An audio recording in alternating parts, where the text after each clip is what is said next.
Welcome to this explainer. Today, we're diving into the dark night of the soul. Think of this as your personal guide to individuation. And, well, for this journey, I'll be your guide. Actually, scratch that. I'm going to be the dragon of your own unintegrated shadow, enthusiastically walking you through this grim, dark, heroic fable. We are getting right into the depths of the modern mind, so let's jump in. So, where exactly did your gods go? The text we're analyzing poses this brilliant question.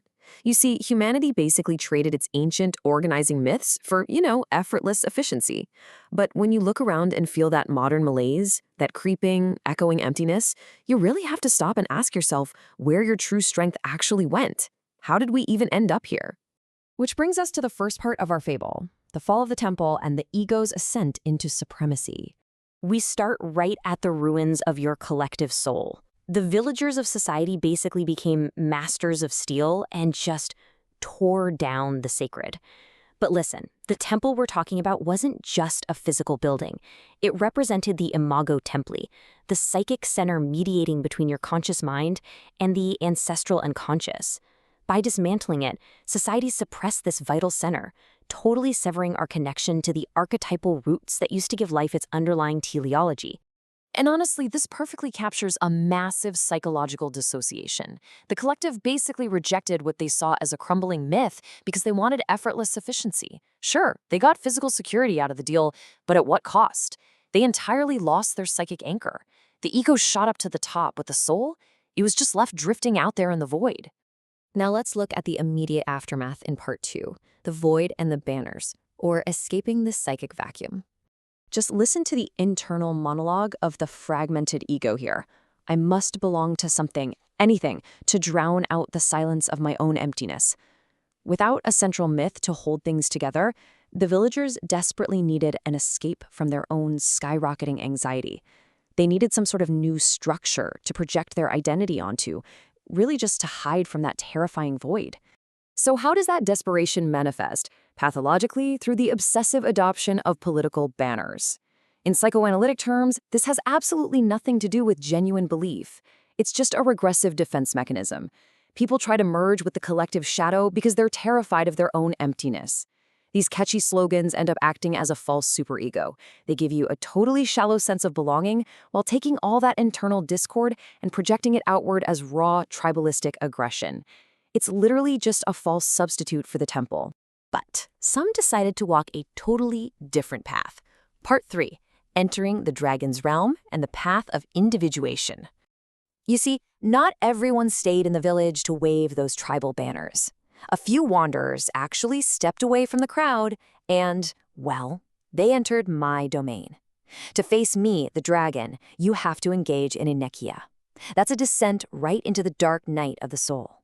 It means leaving the comfortable illusion of the known world, dropping those shallow political banners, and embarking on a seriously terrifying solitary journey straight into the depths of your own psychology. Now, as you face me down here in the dark, let's get one thing straight about what the dragon actually represents. The text makes it super clear that I am not some literal monster you're supposed to slay. No, I am the primal chaos of the id. I am the unintegrated contents of your very own personal shadow. Think of me as a dark mirror for your shadow work. I'm all that chaos you've been refusing to integrate. Which leads us to part 4, structuring the internal chaos through a private, heroic discipline. The wanderers who made this descent realized a really harsh truth. The collective temple couldn't just be rebuilt externally anymore. Society had moved on. So the work had to turn completely inward. And here is your literal step-by-step guide for that personal growth. Step 1, abandon the shallow social persona and leave the village. Step 2, confront the primal chaos of the id, yup, your inner dragon.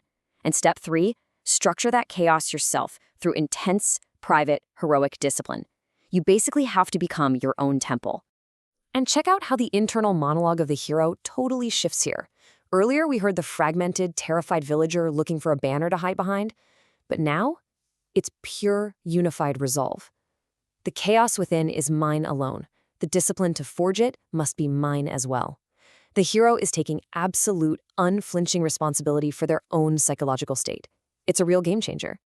This brings us to our final section, Part 5, The Age of the Hero, marking the dawn of subjective integration. All this grueling, private inner work ushers in an era defined by subjective integration, meaning that's forged in the dark, not just handed down by some communal structure. You can map this psychological evolution out perfectly. We started in the past as the temple dweller, deeply connected to archetypes. Then we became the present-day master of steel, physically secure but totally empty inside. Then comes the descent, where you become the wanderer in the dragon's realm. And finally, the return. You emerge as the unified subject, someone who can stand tall without needing the scaffolding of a communal myth holding them up. By returning as a unified subject, these individuals pull off something incredibly remarkable. By authoring their own story, they take that terrifying, paralyzing modern void, the exact same void that drove the villagers into tribal aggression, and they completely flip it. They transform it into a brilliant, expansive canvas for the self. So, the ultimate synthesis of this explainer is crystal clear. The external gods have died.